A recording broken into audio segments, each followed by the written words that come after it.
निवडणूक आयोगाच्या विरोधात महाविकास आघाडी, विरोधी पक्ष, डावे पक्ष असतील असे घटक पक्ष जे आहेत ते आज मुंबईमध्ये मोर्चा काढणार आहे। पाहायला गेलं तर गेल्या अनेक दिवसापासून निवडणूक आयोगाच्या विरोधात अनेक जे ते कागदपत्र सादर केली होती, मात्र दुबारनामासह अजूनही काही कुठल्याही गोष्टी अजून समोर आल्या नाही। मात्र आपल्यासोबत जोडले गेले मनसे नेते अविनाश जाधव, काय सांगणार आज मोठा मोर्चा आहे त्या संदर्भात निवडणूक आयोगाला जाग येईल का?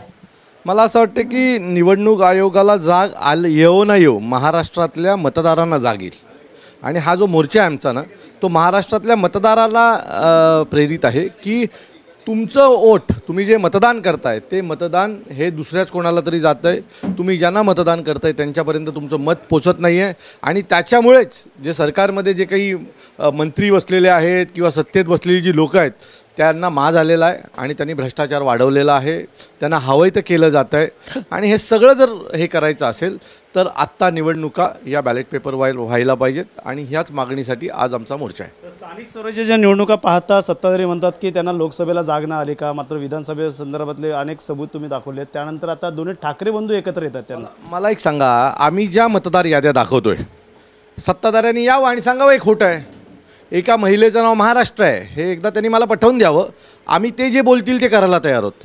त्यांनी आम्हाला पटवून द्यावं की एका ॲड्रेसवर 500 नावं येतात कशी, जर 500 नावं एकाच ॲड्रेसवर येत असतील आणि ती लोकं तिथे राहतच नसतील तर काय करायचं? अहो, आमच्या भिवंडीमध्ये गाव आहे, त्या गावाची लोकसंख्या 900-950 आहे आणि मतदार 2400 आहेत, कसं शक्य आहे? बाकीचे आले कुठनं? काय एलियन्स येऊन मतदान करतात का की एलियनचं मतदार यादीत नाव आहे? सो या सगळ्या गोष्टी पाहता एकदा त्यांनी समोर यावं, आमच्या समोर बसावं आणि आम्हाला सांगावं की कसं खरं आहे। काय ना, यांना फुकट मिळाले, हां तिकडनं दिल्लीतनं मतं फिरवले जातात आणि ज्यांची लायकी नाही ते निवडून आलेत, म्हणजे इतके निवडून आलेत की त्यांना पडलेली मतं पाहून 2 दिवस झोप नाही लागली की मतं आली कुठून।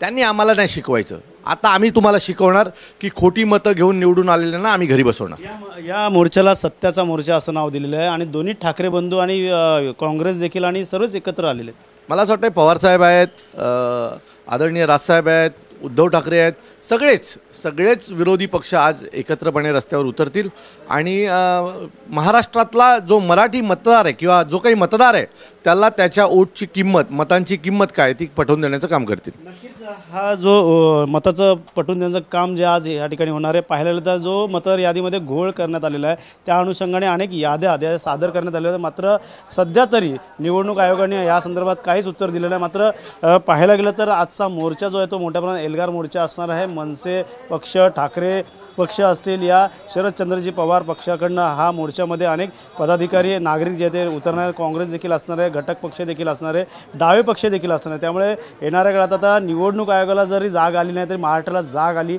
असं देखील आता मनसे नेते अविनाश जाधव यांनी सांगितलं। त्यामुळे या मोर्चामुळे आता निवडणूक आयोगाला काय फरक पडतो आणि कशा प्रकारच्या ज्या याद्या आहेत त्या बदलल्या जातील हे देखील पाहणं गरजेचं राहणार आहे। कॅमेरा अथर्वसह गणेश सुरा, TV9 मराठी, ठाणे।